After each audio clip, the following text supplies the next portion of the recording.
Hoje a gente começa a nossa série DNA Luzeiro. Então, como a gente mudou para cá, nós queremos revisitar as nossas essências, né? Quem nós somos, o nosso DNA.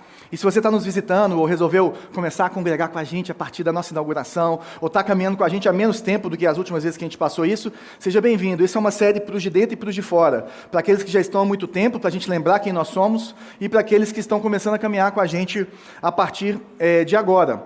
E a gente vai falar durante 5 semanas sobre o que é Luzeiro, por que é Luzeiro, por que nós estamos aqui, como que a gente vive. E é legal falar de igreja, né? Porque eu amo a igreja. Eu sou suspeito para falar. Eu amo o que a igreja representa, eu amo a história da igreja, eu amo o papel da igreja no mundo. Agora, eu não amo tanto a dificuldade para chegar na igreja domingo.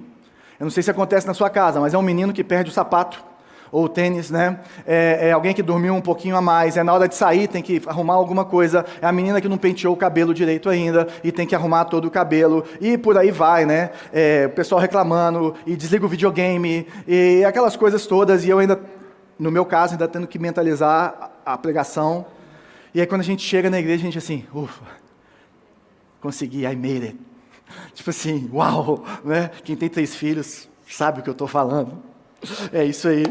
E não sei se já aconteceu com você. E acaba que a igreja, ela vira um destino, né?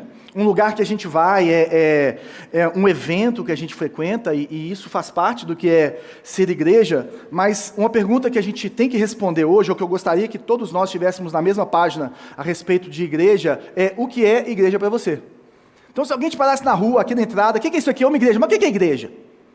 Se alguém te perguntasse o que é igreja, o que você responderia, né? E às vezes algumas respostas são um prédio sagrado, não é verdade? Outras respostas é um evento de domingo. Outras respostas, às vezes, para um adolescente, é onde meus pais me obrigam a ir todo domingo ou todo sábado, né? Ou se não, para muitos de nós, né, um lugar onde a gente recarrega as nossas energias, um lugar que nos enche de luz, de vida, de Deus, para poder vivermos a nossa semana. E muitas vezes também a gente trata a igreja como um produto. Então a gente chega aqui como um cliente, assenta e fala assim, não, esse lugar aqui está mais escuro do que era lá no hotel. E principalmente essa turma da manhã acha isso, porque a gente tinha aquelas janelas maravilhosas, aquele visual, né, que a gente tinha ali das montanhas aqui de Nova Lima, e agora a gente está aqui enclausurado aqui dentro desse salão escuro. Não é verdade? Tem gente que tem medo de igreja com parede escura, porque muitas coisas que acontecem em igrejas de parede escura são muito estranhas mesmo. Mas o problema não é a parede, é quem fala. Está entendendo?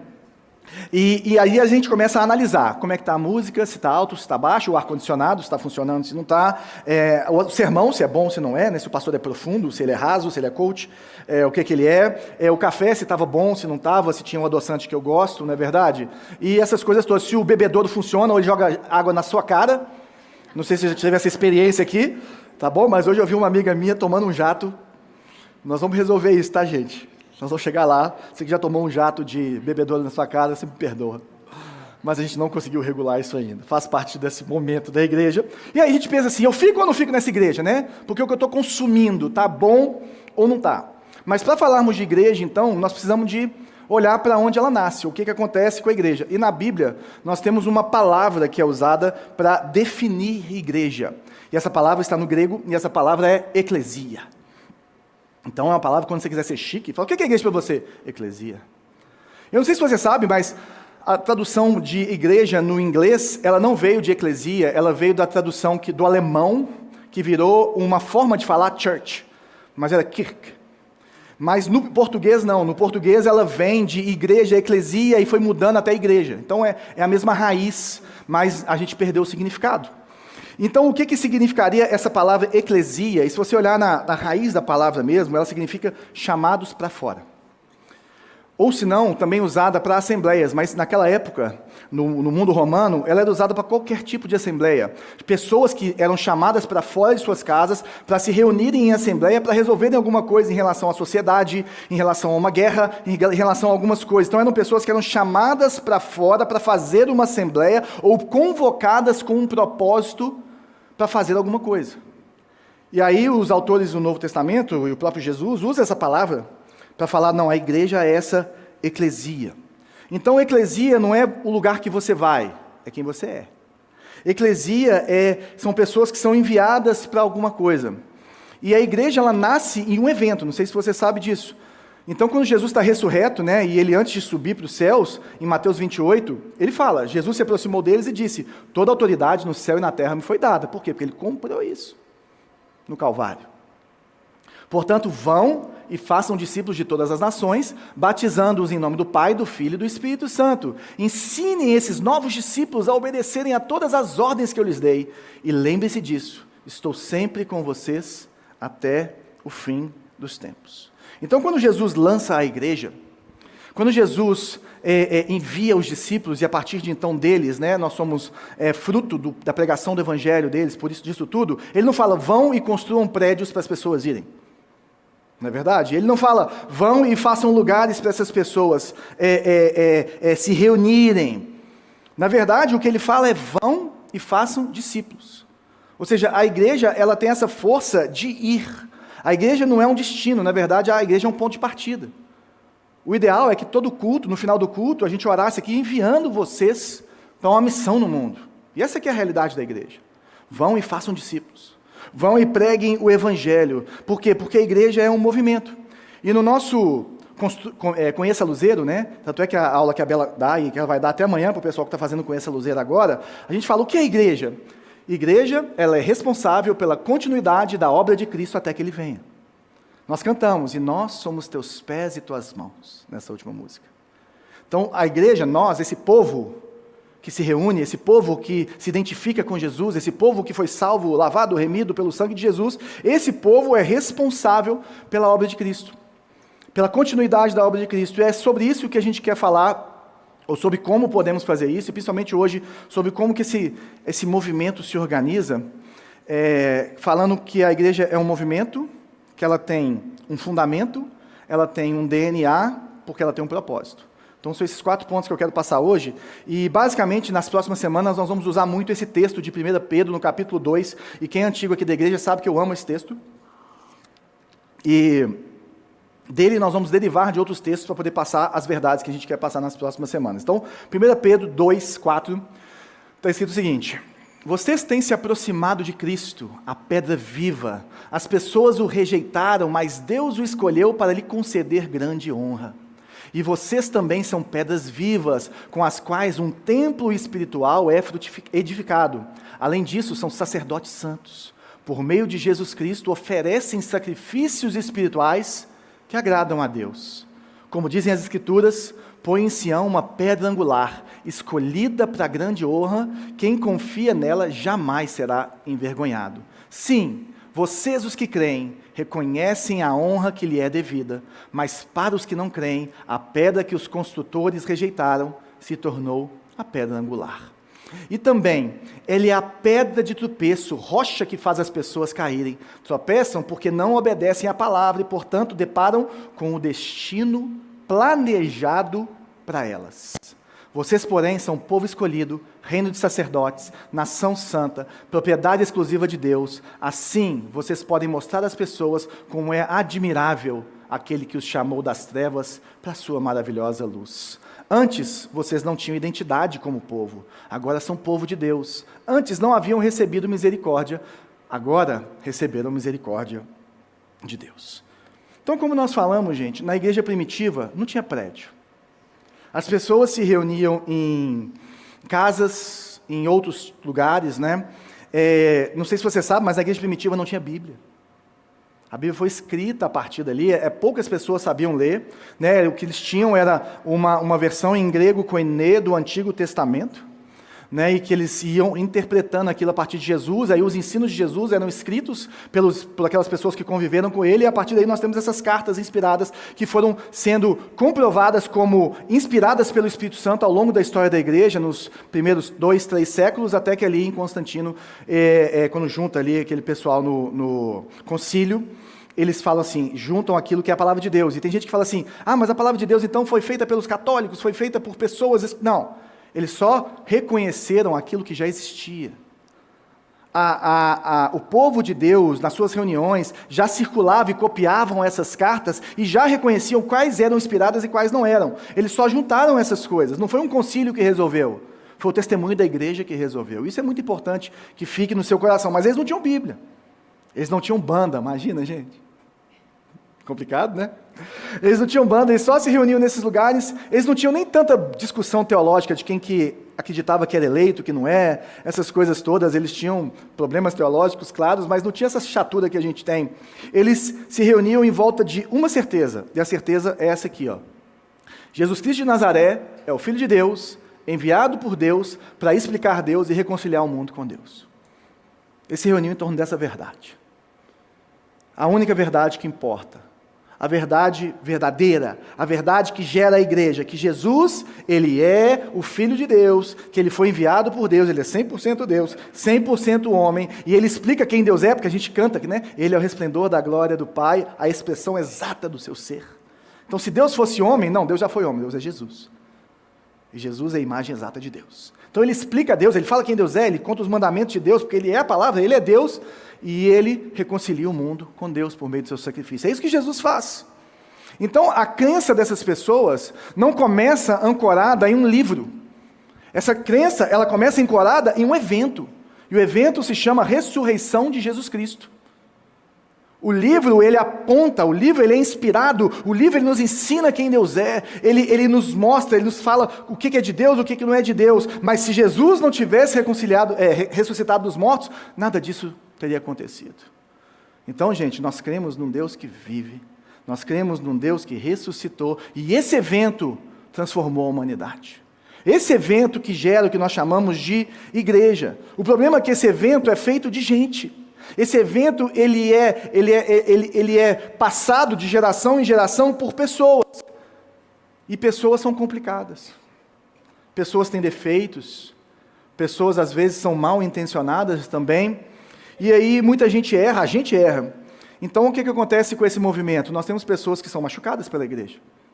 Nós temos pessoas que foram abusadas por suas lideranças. Nós temos lideranças abusivas no meio da igreja. E vários problemas que nós vemos ao longo da história da igreja, que nós vemos hoje em dia.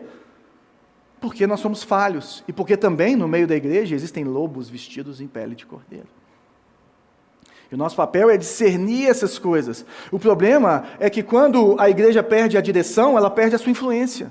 Quando a gente esquece a nossa identidade, o nosso DNA, quando a gente esquece o que nos une, é o Jesus Cristo ressurreto, quando nós esquecemos que Ele é maior do que tudo, que é essa rocha na qual nós nos apoiamos, nós começamos a nos apoiar em religião, em coisas feitas pelo homem, e aí a gente perde a nossa direção, a gente perde a nossa influência. E a igreja para de ser essa influência que ela sempre foi e deveria continuar sendo. E o que Pedro está fazendo? Pedro está escrevendo para cristãos que tinham sido expulsos, né, de Roma, porque o próprio Nero ele tinha queimado Roma para botar a culpa nos cristãos, e aí eles estão espalhados, né, os cristãos que estão espalhados em toda ali a Roma antiga, na Ásia, e aí ele manda para esses cristãos falando assim, olha, existe um DNA para vocês. A carta de 1 Pedro é incrível, porque ele vai voltar para a raiz, ele vai ensinar o que verdadeiramente importa para ser igreja. E essas pessoas, elas estão espalhadas não em prédios luxuosos e bonitos e com luzes e ar-condicionado e tudo mais. Elas estão escondidas em suas casas. Elas perderam o seu comércio, elas perderam a sua casa, porque elas simplesmente se negaram a adorar César acima de Jesus. Porque elas simplesmente se negaram a falar que Jesus não é Deus. Elas continuaram mantendo a sua confissão de fé, por quê? Porque o ressurreto encontrou com elas.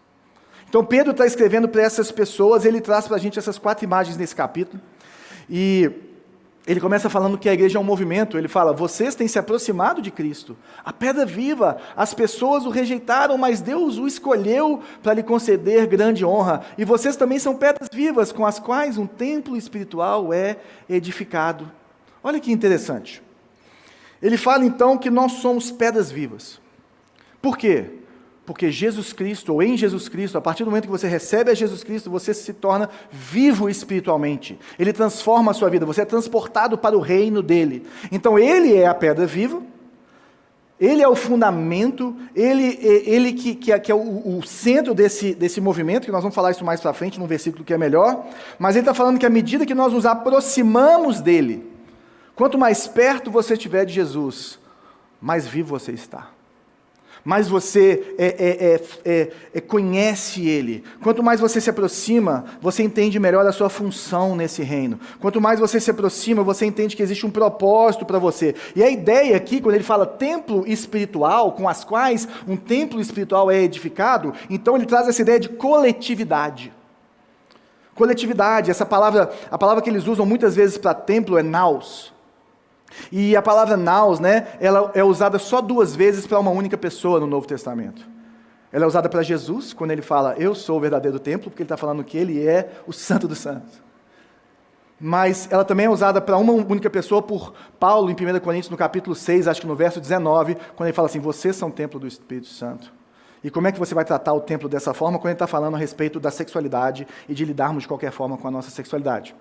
Então, fora isso, em todo o Novo Testamento, essa palavra templo, tem uma outra palavra para isso também, mas a palavra templo ela é usada para o coletivo, para muitas pessoas, ou para 2 ou 3, como Jesus falou, né?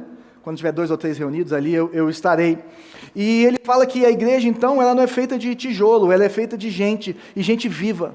Gente cheia do Espírito Santo, gente moldada pelo Espírito Santo, gente que está sustentando um ao outro. Porque ele está trazendo para a gente uma das várias formas de expressar a igreja, né? Que ele fala de várias formas, mas ele está mostrando para a gente como se fosse um templo de tijolo. E ele está falando que a igreja é construída quando você vai colocando uma pessoa suportando a outra, suportando a outra, suportando a outra, suportando a outra. Imagina, isso aqui é feito de drywall, mas imagina que fosse feito de tijolo, e você vem aqui e vai arrancando os tijolos da base. O que acontece com a parte de cima? Despenca. Ele está falando que ser igreja é um sustentando o outro, é um abençoando o outro, e juntos nós vamos virando esse templo espiritual que é visto pelas pessoas. Um templo vivo, um movimento vivo. Então a igreja, ela não é uma instituição, nem um local, ela é um movimento. E essas pedras vivas, elas se sustentam, e o que faz de uma igreja bela, ou ampla, ou bonita, ou abençoadora? Os dons dos seus membros. Então, a partir do momento que você coloca os seus dons para abençoar a igreja local e as pessoas que convivem com você, que a gente chama dos de fora, os que têm que ser alcançados, a influência da igreja aumenta, o poder da igreja aumenta. Então, quanto mais pessoas exercendo o seu dom, mais esse templo espiritual vai ficando mais forte, se nós continuarmos olhando para o autor e consumador da nossa fé. Nós vamos frutificar mais. O Timothy Keller, falecido e querido nosso, ele falava, movimentos são orgânicos, falando da igreja como um movimento. Movimentos são orgânicos, dinâmicos, incontroláveis. Instituições são necessárias, mas nunca devem sufocar o movimento. Então nós estamos falando que o principal da igreja é o organismo e não a instituição. O principal da igreja é essa dinâmica desse povo que vai pregando e que vai passando de um para o outro e vai abençoando e vai batizando e vai nascendo novos crentes, e esse pessoal vai crescendo, plantando novas igrejas, enviando missionários e fazendo isso. É incontrolável. Quantas vezes os governadores desse mundo tentaram parar e matar a igreja? Várias vezes. Mas ninguém consegue segurar a igreja, porque ela é viva. Nós estamos lá na Coreia do Norte, perseguidos, mas ela não para de crescer. Esses dias me mandaram falando que existe um avivamento acontecendo no Irã. O Irã é o 6º país, de acordo com a escala, de países mais perseguidos em relação ao Evangelho. E existe um avivamento em que pessoas falam que veio um homem que ele nem conhecia, e viu um homem de branco e falava, olha, tem gente se reunindo naquela casa ali, e lá você vai conhecer uma verdade, vai mudar a sua vida. Jesus está aparecendo para as pessoas no meio da rua hoje, no Irã, aparecendo para as pessoas por meio de sonho. Ele está se revelando a essas pessoas no Irã. Por quê? Porque ninguém pode parar o movimento, meu irmão. Porque ele é o dono do movimento. E o problema é que quando a instituição ela se torna maior do que o movimento. Porque toda igreja precisa de instituição. Nós precisamos nos organizarmos, não é verdade? Nós precisamos de liderança, nós precisamos de pessoas fazendo tais coisas. Essa organização está na Bíblia, está no Antigo Testamento, está no Novo Testamento. Hoje em dia temos leis para cumprir, tem que ter um CNPJ, tem que ter um monte de coisa. Então a instituição ela é necessária, mas é importante que ela seja o mínimo necessário para que o movimento cresça. É como a treliça e a videira, e tem um livro de um australiano incrível sobre isso. A treliça, que é aquilo que segura a videira, ela é necessária, ou ela é boa, quando ela ajuda a videira a crescer. Com que ela faz com que a videira seja mais frutífera. Então a instituição ela tem que servir o movimento. E o problema é quando o movimento começa a ser maior nos nossos corações, ou quando a instituição começa a ser maior nos nossos corações do que o movimento. E aí o que acontece quando a instituição é maior? O importante é manter a instituição viva. E aí nós temos uma denominação antiga, que está morrendo, mas que a gente quer fazer as coisas do jeito que a gente fazia, e a forma como a gente faz já não alcança mais. O evangelho é o mesmo, não estou falando do evangelho, mas a forma de ser missionário nesse mundo. E aí a igreja vai morrendo, mas a gente fica abraçado com aquela instituição. A gente fica abraçado com a placa que a gente tem. E a gente esquece que acima da placa está um Deus, que é maior do que essa placa. E aí a gente começa a matar, porque o importante é manter a instituição viva e não o movimento. E a igreja perde a sua influência. Ou quando a igreja vira um clube, mais do que um organismo, em que ela é focada somente nos de dentro. E ela está aqui para poder fazer chapinha na lã da ovelha, em vez de ir lá buscar os perdidos. E a igreja, ela fica nesse lugar, e um clube ele é ensimesmado. Um clube, ele é feito para as pessoas de dentro, e quem não é de dentro desse clube não é bem-vindo. E quantas vezes você entra numa igreja que você não se sente bem-vindo? Que você se sente um ET lá dentro, e tudo bem a gente se sentir um ET por causa da cultura, por causa de algumas coisas, mas a igreja é um movimento chamado para fora, para ir fazer discípulos, para alcançar as pessoas, e nós perdemos a influência porque nós estamos fazendo igreja só para os de dentro.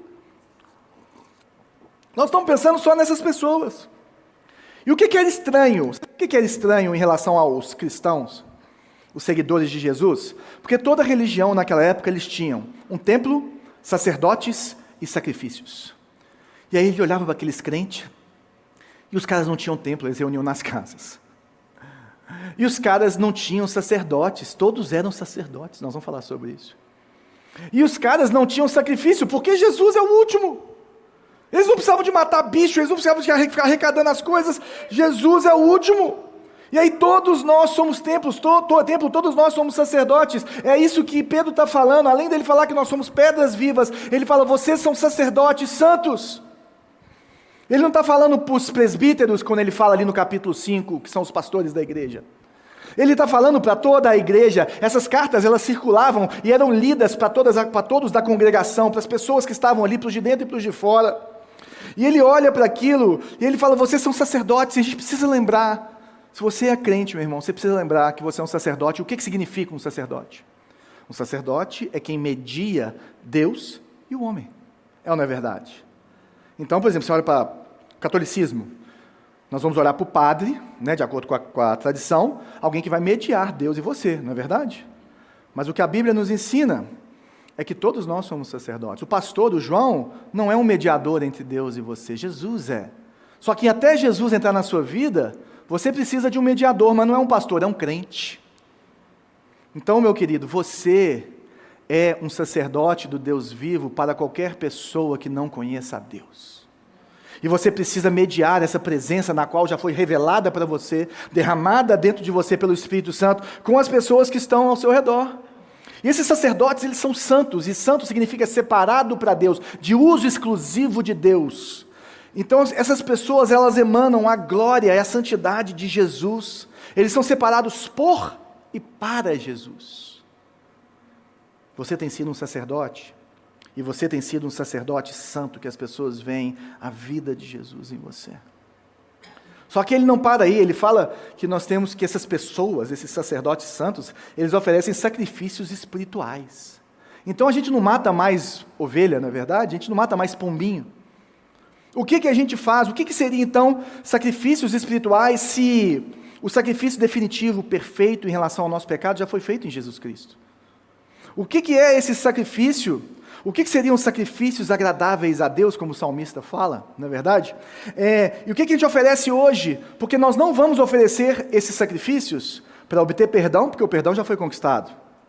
E para obter benefícios, porque a Bíblia fala que todas as bênçãos já estão disponíveis para nós em Cristo Jesus, e o mesmo Espírito que ressuscitou a Jesus Cristo dos mortos, ele opera hoje na igreja. Então já está tudo disponível. Então, não é pelos benefícios. Para que eu sacrifico? Porque eu amo Jesus. Eu sacrifico porque eu sou grato pelo perdão que eu recebi, pela vida que eu recebi. Então esses sacrifícios não são de expiação, esses sacrifícios são de adoração. E aí eu separei resumi alguns sacrifícios que tem aqui no Novo Testamento. Por exemplo, em Romanos 12, ele fala que nós temos que sacrificar a nossa vida. A sua vida inteira é um sacrifício vivo a Deus. O que você é, os seus dons, os seus talentos, tudo que você é, você vive como um sacrifício vivo para Deus. O autor de Hebreus nos ensina que as nossas palavras são um sacrifício de louvor que brota da gratidão. Então o que você fala, como você fala, o que você fala, faz parte do seu sacerdócio. É um sacrifício a Deus. Você calar a sua boca quando você precisa ficar calado, sabe? Quando você vai falar bobagem, quando você vai pecar, quando você vai fazer coisas que não agradam a Deus, para você se silenciar. Isso é um sacrifício, pelo menos para mim é ficar calado às vezes. Não sei para você. Mas muitas vezes o sacrifício é falar quando você não quer falar. É proclamar essa verdade. Sacrifício de um lábio que adora o Senhor. O mesmo autor, no mesmo capítulo, ele fala que nós temos um sacrifício de ações, ou seja, um sacrifício de serviços através da bondade e do bem. Então sim, nós fazemos boas obras. Nós cuidamos da viúva, do pobre. Tio Pedro está aqui, nosso querido tio Pedro, que nos leva para o sertão com a Regiane, Flavinha. Está a elite toda da Jocum aqui, está entendendo? A vida deles é com os excluídos da sociedade, com as mulheres que trabalham com seu próprio corpo, na Lagoa-Icurus, com mendigos, com o pessoal em situação de cárcere, de prisão. Eles estão ali sendo a mão de Deus para aqueles que são excluídos. Mas nós temos as nossas boas ações para fazer também. Então é sua vida, suas palavras, suas ações e os seus recursos. Filipenses 4,18 nos ensina, Paulo está agradecendo, porque o sacrifício financeiro que eles fizeram por ele agrada a Deus. Olha que loucura. Então também os nossos recursos, um sacrifício de generosidade, reflete o coração de Deus. Então, meu irmão, se você é cristão, o que mantém esse movimento vivo, o que mantém a igreja viva, são pessoas que se entregaram para Jesus e vivem 100% nas mãos dele. O que eu tenho é seu, o que eu sou é seu, a minha boca é sua, as minhas boas obras são suas. Esse é o movimento de Jesus. Esse é o verdadeiro cristianismo. Mas esse movimento, ele tem que continuar olhando para esse fundamento. Então, o que nós vemos é que nós não vamos à igreja, nós somos a igreja. Não é um templo, são pessoas.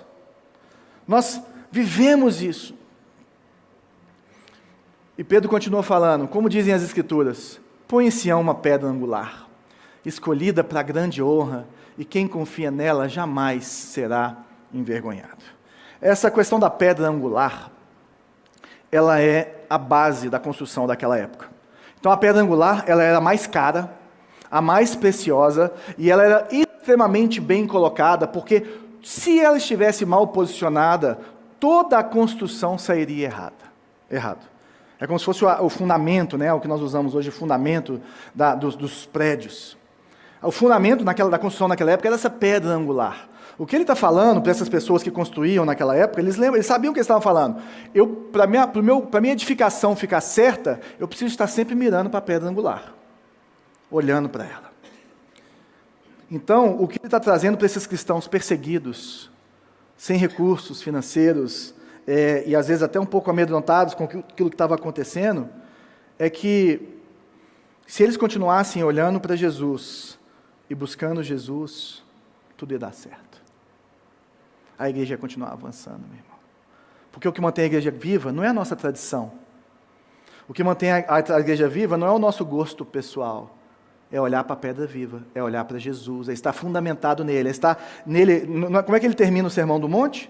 Ele fala assim, olha, eu sou a rocha, se você fundamentar a sua vida sobre mim, vai bater os ventos, vai acontecer os problemas, vão acontecer as coisas, você não vai ser abalado, porque eu sou a rocha da sua salvação. Então o que Pedro está trazendo para a gente é que o único fundamento confiável para a nossa vida é Jesus. E uma coisa que nós precisamos pensar, se você é cristão ou se você não é qual que é o fundamento da sua vida? Sobre o que você tem construído a sua vida? Porque se nós voltarmos no Sermão do Monte que eu falei, Mateus capítulo 7, ele falou assim, olha, qualquer outra coisa que você apoiar a sua vida em cima, riquezas, poder, beleza, prazeres e por aí vai, isso tudo, na hora que bater um ventinho de doença, de problemas, sei lá o quê, vai vai cair. Mas à medida que você vai construindo a sua vida em cima de Jesus, meu irmão, você se torna inabalável.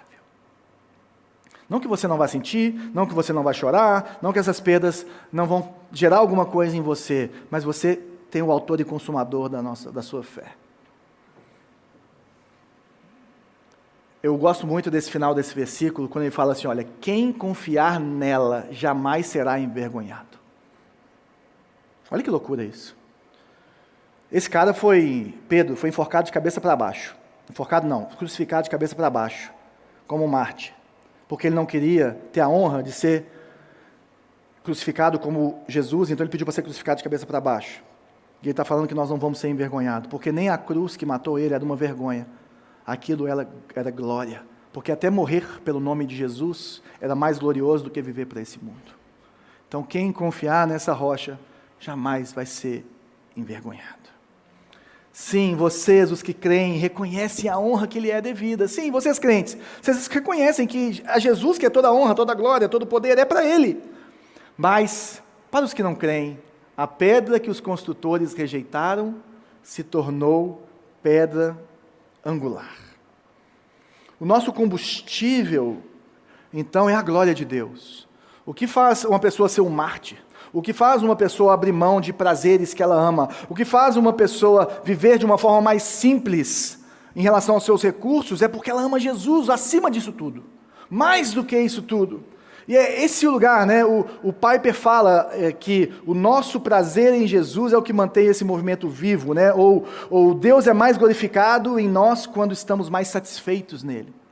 Então, quanto mais você conseguir se satisfazer em Jesus, estar satisfeito na presença dEle, caminhando com Ele, mais você vai conseguir viver esse sacrifício vivo. Mais você vai conseguir fazer ou ter esses sacrifícios espirituais. Esse é o nosso combustível. A glória de Deus. Agora, Ele é a pedra de tropeço. Rocha que faz as pessoas caírem. Só peçam porque não obedecem à palavra e, portanto, deparam com o destino planejado para elas. E aí ele vira para o lado das pessoas que rejeitam Jesus. Para o lado das pessoas que constroem a sua vida em outro fundamento. Para o lado das pessoas que não o receberam como Senhor e Salvador da sua vida. Em vez dele ser uma rocha que sustenta a sua vida, ela vira uma pedra de tropeço. Ela vira sabe aquelas pedras que rolam do alto do monte e vai passando por cima de você? É isso que ele está trazendo. Ele está trazendo que aquele que poderia ser o Senhor e Salvador da sua vida, ele vai se tornar o condenador para a sua condenação eterna. Porque quando Jesus voltar, meu irmão, quando Jesus voltar, ele vai separar os que estão debaixo do sangue dele dos que não estão. E quando ele separar isso, alguns vão ser condenados eternamente. É isso que Pedro está falando. Pedro está falando que existe sim um inferno, que existe sim uma condenação eterna, e que nós precisamos ser urgentes, ou ter uma urgência de proclamar esse evangelho, para que mais pessoas saiam dessa situação, para que mais pessoas conheçam a rocha. E por isso que nós temos esse DNA. Olha o DNA que ele traz para a gente. Vocês são povo escolhido, reino de sacerdotes, nação santa, propriedade exclusiva de Deus. De onde que esse homem tirou isso? Ele tira isso de Êxodo 19, nos versículos acho que 8 e 9, quando Moisés está no alto do Monte Sinai, recebendo a lei, e Deus fala assim, você conseguiu, Moisés. Eu te falei que Deus chama Moisés, né, na sarça ardente, no Monte Horebe, que é o Sinai, é o mesmo, e ele fala assim, você vai lá tirar o povo do Egito, e você vai voltar aqui, e vocês vão me adorar. E aí Moisés volta, depois de tirar o povo do Egito, e começa a adorar a Deus ali, ele sobe para a presença de Deus, e Deus fala, aí ó, deu certo. E aí ele fala assim, vocês vão ser o meu reino de sacerdotes, um povo eleito, um povo escolhido. O que Pedro está fazendo? Pedro está pegando a realidade do Antigo Testamento, a promessa de Deus para Israel, e falando, igreja, vocês são o Israel de Deus. Igreja, a promessa de Deus para Israel se cumpre em vocês. Vocês são esse povo. Vocês que devem ter esse DNA, essas qualidades, essas características, e isso precisa sustentar a sua vida. Vocês são um povo escolhido. Então você não pode se sentir melhor porque você é crente, maior do que os outros. Dono da verdade não é graça. Deus te escolheu, abriu os seus olhos, você aceitou Jesus, você viu o seu pecado, a graça que você não merecia foi derramada sobre você, e você entrou para o reino dele. É isso que aconteceu, você é um povo escolhido, então eu não mereço, e porque eu não mereço, eu preciso de proclamar isso, porque foi Jesus que fez. Vocês também são um reino de sacerdotes, nós já falamos do sacerdócio. Um reino de sacerdote é um povo, um monte de gente, que todo mundo é sacerdote e que representa Deus no mundo. O que ele está falando, gente, é que não tem mais elite espiritual. Sabe aquele ungido de Deus? Todos nós somos ungidos de Deus. Isso começa em Jesus. Todos nós temos acesso direto a Deus, se você está em Cristo, e todos nós temos a função de representá-lo. Isso não é só papel dos missionários, do pastor, e do padre, e sei lá quem. Agora, como que nós somos esse reino de sacerdotes? Por meio de um serviço amoroso às pessoas, na qual Deus vai abrindo portas para que nós possamos proclamar o Evangelho da salvação e falar que Jesus Cristo ressuscitou dos mortos por cada um de nós. Agora, esse movimento, esse reino de sacerdotes, ele é contracultural. Ele é uma nação santa. Então nós somos um povo que é separado por Deus, e esse povo tem uma única cultura. Gente, é tão legal, não sei se você já fez isso, mas você viaja para fora do Brasil, e cultura muito diferente, né? Muito diferente, às vezes até no Brasil, a gente vai para o sertão, a cultura é completamente diferente, mas nós somos cristãos, então a gente tem o mesmo cheiro. Você vai chegar lá em Luxemburgo e vai numa igreja, você vai chegar lá na China e vai numa igreja, as pessoas têm o mesmo padrão no sentido de o que é verdade, o que não é, o que Deus espera delas, o que não é, a mesma cultura do reino, eles adoram diferente, eles vivem diferente, tudo bem, mas é o mesmo Deus, e você se sente em casa no meio desse povo. A gente estava falando disso no nosso pequeno grupo essa semana, e uma dos nossos membros lá falou assim, quando eu estive na Espanha, numa situação que eu vivi, a igreja me acolheu, eu me senti em casa. Eu me senti em casa. E quantas vezes nós nos sentimos em casa quando nós estamos fora, porque a igreja nos acolhe, porque nós somos um povo. Agora, esse povo, ele é contracultural que serve a cultura. Presta atenção nisso. Contracultural que serve a cultura. Porque desde o começo da igreja, a igreja era contra, por exemplo, o infanticídio que era feito em Roma, não é verdade? E nós não podemos mudar a respeito disso, em relação ao aborto, essas coisas todas. Outra coisa, a igreja sempre foi contra o sexo fora do casamento. A igreja sempre foi contra o sexo com alguém do mesmo sexo. A igreja tratava as mulheres bem e colocava elas na posição de liderança. Olha para Lídia. E isso não acontecia, isso era completamente contracultural naquele tempo. A igreja, ela abençoava os órfãos e as viúvas. E a igreja cria que só existia um Deus que salva, que chama Jesus Cristo. Nós somos contraculturais. E é isso que ele vai chamar a gente de estrangeiros, de peregrinos, porque nós não somos desse mundo. Mas, ao mesmo tempo, nós amamos esse mundo como Cristo ama, dando a nossa vida porque Ele deu a sua vida. Então, nós entramos na cultura e começamos a aplaudir aquilo que a cultura faz, que agrada a Deus. Não, que legal, né, que vocês se importam com boas obras, se importam... Né, você falar hoje que você fez um sopão, que você fez... Todo mundo vai achar legal, não é verdade? Agora, na hora que você começar a entrar nessa parte da sexualidade, o pessoal vai falar assim, isso é errado, esse meu Deus não é assim, o seu é assim. Agora, o Deus, Jesus, é assim. Nós somos estrangeiros, e por isso que nós somos a luz do mundo e o sal da terra. Porque nós não somos chamados para assimilar a cultura, nós somos chamados para nos doarmos dentro de uma cultura e levarmos o reino de Deus e a sua justiça. E nós mantemos a cultura do reino, a cultura da Bíblia viva. E o que nos faz ficarmos firmes nessa verdade? Nós somos propriedade exclusiva de Deus. Nós não precisamos mais buscar o nosso valor nas coisas desse mundo. Essa que é a virada de chave. Isso que separa um religioso de um verdadeiro cristão. Você está tão saciado em Deus pelo perdão dele, que a sua profissão é um meio de você glorificar a Deus, e não a sua identidade, que se você perder, você não é ninguém. Que o seu casamento é um meio de você glorificar a Deus, e não o fim último de todas as coisas. Os seus filhos também. E por aí vai, o seu corpo, que você trata bem, porque é o templo do Espírito Santo, Mas tem gente que se o corpo detonar, se acontecer alguma coisa, a vida acabou. O que ele está trazendo para a gente é que ser propriedade exclusiva de Deus é sabermos que nós somos tesouro dele. Que ele morreu na cruz em nosso lugar, que nós estamos saciados nele, nós estamos seguros. Como Paulo fala em Romanos no capítulo 8, que nada, nem ninguém pode nos separar do amor de Deus que está em Jesus, nem mesmo a própria morte. E porque eu estou seguro em Cristo, porque se eu estou nele, não tem como perder mais essa salvação, eu vou só desenvolver essa salvação, porque eu estou seguro nele, eu saio pelo mundo amando o mundo, e saio pelo mundo falando das boas novas do Senhor, e me doando, porque ele cuida de mim.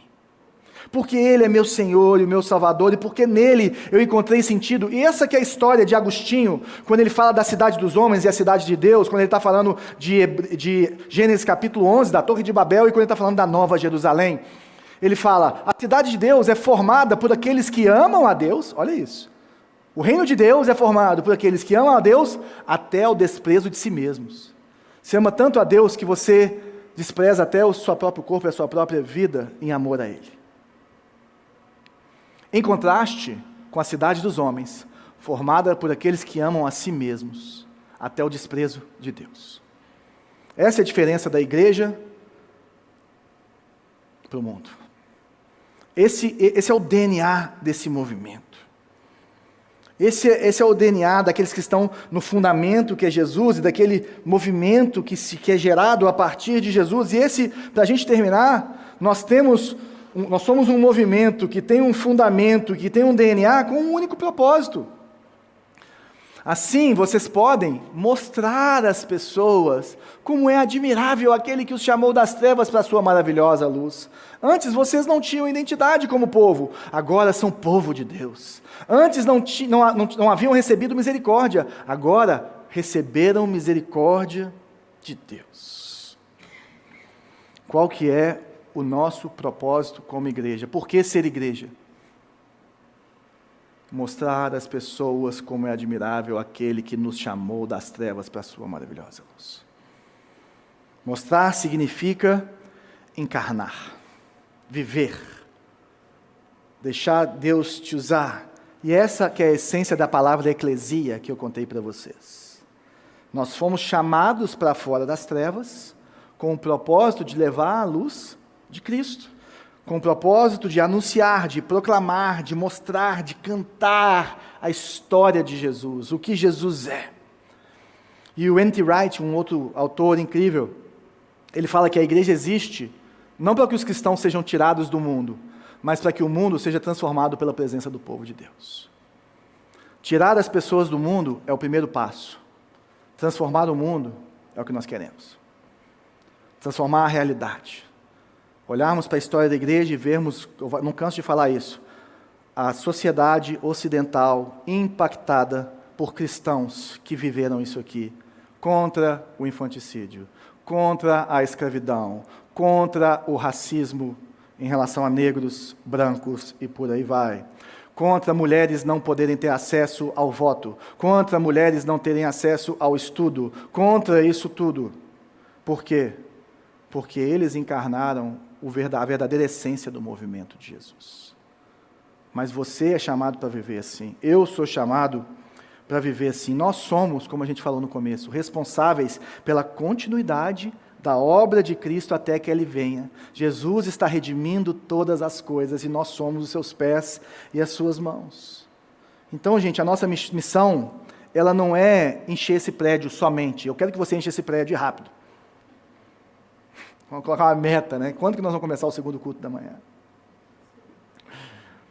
Mas a nossa maior missão é espalhar pela cidade, proclamando Jesus Cristo, sendo portadores dessa luz, dessa maravilhosa luz do Senhor, por onde quer que nós estivermos. E talvez você chegou aqui nessa manhã e caiu de paraquedas aqui, e achando que igreja era um prédio, era um bando de crente maluco, um povo chato, ou uma instituição cheia de regras que vai tentar te colocar dentro de um quadrado, ou um clube de gente que se acha perfeita e que fica apontando o dedo para os outros, e graças a Deus que não é isso. E se fosse isso, eu estava fora. Estou junto com você. Onde que é a porta de saída? Mas o convite de Jesus para cada um de nós é para sermos um movimento. O convite de Jesus para cada um de nós não é de entrar numa instituição da Luzeiro, uma instituição de sei lá o quê. Não é adotarmos uma nova religião, por mais que a gente não se enquadre como uma religião, mas é conhecer uma pessoa, Jesus Cristo, a pedra viva. Ele vai transformar a sua vida.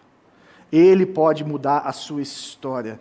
E eu queria te convidar, se você está brigado com Deus, ou se você ainda não confessou Jesus como Senhor e Salvador da sua vida, que você faça isso. Pega a pessoa que te trouxe aqui e fala assim, como é que eu faço para ser de Jesus? Ela vai te ajudar a fazer uma oração em que você reconhece que você é um pecador e que você precisa da graça de Deus. Agora, o que nós também precisamos nos perguntar, ou fazermos, primeiro, é parar de perguntar o que a igreja pode fazer por mim. Se você está chegando agora para a igreja, continue falando isso. O que a igreja pode fazer por você? Nós queremos fazer muito. Mas se você está aqui há algum tempo, você precisa de mudar a sua mentalidade. Nós citamos Romanos 12, a metanoia, a mudança de mente. Comece a perguntar, como eu posso ser igreja para o mundo essa semana? Como que eu posso? E esse texto de Pedro, para a gente resumir, ele nos fala de duas vertentes do que é ser igreja. A primeira é como pedra viva, ou seja, quem que eu vou apoiar em relação aos de dentro, em relação aos crentes, em relação aos irmãos da igreja. Porque a igreja, ela é baseada em cima dessas pedras que estão uma sobre a outra, as pedras vivas que estão olhando para Jesus. Então quem que você pode suportar? Nós estamos cheios de gente agindo como pedra viva, abençoando as nossas crianças, os nossos adolescentes, ou lá no fundo, arrumando som para que ele fique bom para a gente, ou nos recebendo aqui na porta, ou abrindo a sua casa para um pequeno grupo, ou liderando um pequeno grupo, ou te acolhendo quando você não está bem, ou orando por você. Isso tudo é ser pedra viva, é você ser vida e luz para os de dentro, para os crentes. Mas nós somos sacerdotes, e nós precisamos lembrar que nós precisamos representar o amor de Deus para o nosso colega de trabalho, para o nosso vizinho, para aquela tia chata, né? Para aquela pessoa insuportável da sua família. Não, achei que era só na minha que tinha. Nós precisamos ser pedra viva e sacerdote. Só um dos dois não é igreja. E a Luzeiro quer cumprir esse chamado, mas para cumprirmos esse chamado, todos nós precisamos saber que nós somos sacerdotes do Altíssimo, pedra viva. Imagina, se nós formos conhecidos, não porque a gente tem um auditório bem bacana, né? E um trabalho com as crianças que agora vai florescer ainda mais pelos ambientes irresistíveis que a gente criou, mas por pessoas que servem a cidade, que servem uns aos outros, que se importam pelo bem-estar de quem está ao seu lado, que fala sobre Jesus com graça, verdade e coragem. Que falam de Jesus com graça, verdade e coragem. Porque está cheio de gente falando de Jesus só com verdade e machucando os outros, quase que vomitando versículo na cabeça dos outros. O que nós estamos falando é falar de Jesus com sabedoria, com graça, verdade e coragem. Porque uma certeza eu tenho: a igreja local é a esperança do mundo. Só a igreja local que pode transformar a sociedade. Só a igreja local que pode transformar as nações. Só a igreja local que pode levar a verdadeira vida nos confins da terra, nos lugares mais perseguidos. Só a igreja local pode fazer isso. E por isso que o culto não termina aqui, ele começa a partir daqui. Porque nós vamos adorar a Deus com os nossos sacrifícios espirituais todos os dias. Então eu queria que nós orássemos agora. Quero orar por você, mas eu quero orar para que isso fique marcado nos nossos corações. Porque sem essa pedra angular, nada do que nós vamos falar nas próximas semanas faz sentido. Volta aqui semana que vem, nós vamos falar sobre o que é o Evangelho de verdade. Você não quer perder isso. Você não quer não ouvir isso, não entender isso. Volta aqui semana que vem. Mas se nós não entendemos o que é a igreja, que nós não vamos à igreja, que nós somos a igreja, que nós somos um movimento com um fundamento, com um DNA e um propósito, nós estamos perdidos. Vamos orar? Jesus, obrigado. Obrigado porque nós somos o teu povo. Obrigado porque a partir desse lugar de povo escolhido, de nação santa, de sacerdotes, um reino de sacerdotes, de um povo de sua propriedade, É tão bom lembrar das suas últimas palavras falando: e eu estarei com vocês até o fim dos tempos. É tão bom sabermos que mesmo quando nós não tivemos, o Senhor está lá. Mesmo quando as maiores adversidades vêm, os maiores problemas vêm, o Senhor está lá. E é tão bom saber que nós somos a parte visível de um Deus invisível. É tão bom saber que o Senhor conta com a sua igreja, que nós somos teus pés e as tuas mãos.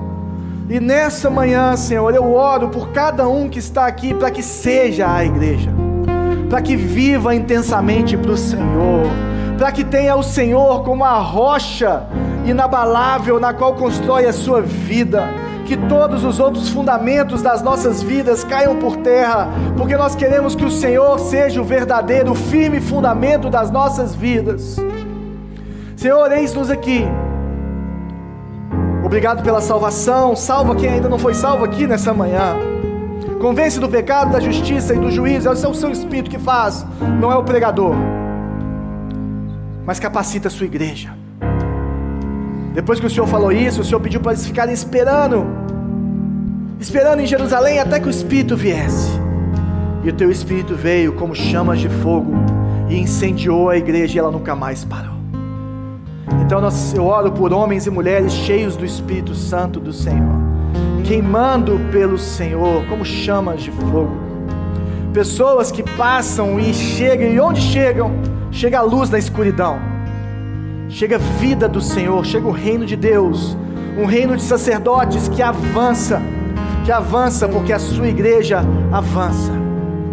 Eis-nos aqui, Jesus, e obrigado pelo teu sacrifício.